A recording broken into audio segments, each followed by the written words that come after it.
గీతా సౌరభాలు కార్యక్రమానికి పునఃస్వాగతం. బ్రహ్మార్పణం బ్రహ్మహవి బ్రహ్మాగ్నో బ్రహ్మణాహుతం బ్రహ్మైవ తేన గంతవ్యం బ్రహ్మకర్మ సమాధినా.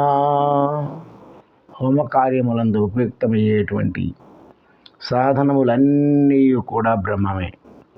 హవిస్సు హోమములు హోమము చేయించు అధర్వుడు కూడా బ్రహ్మమే అని తలంచవలేను.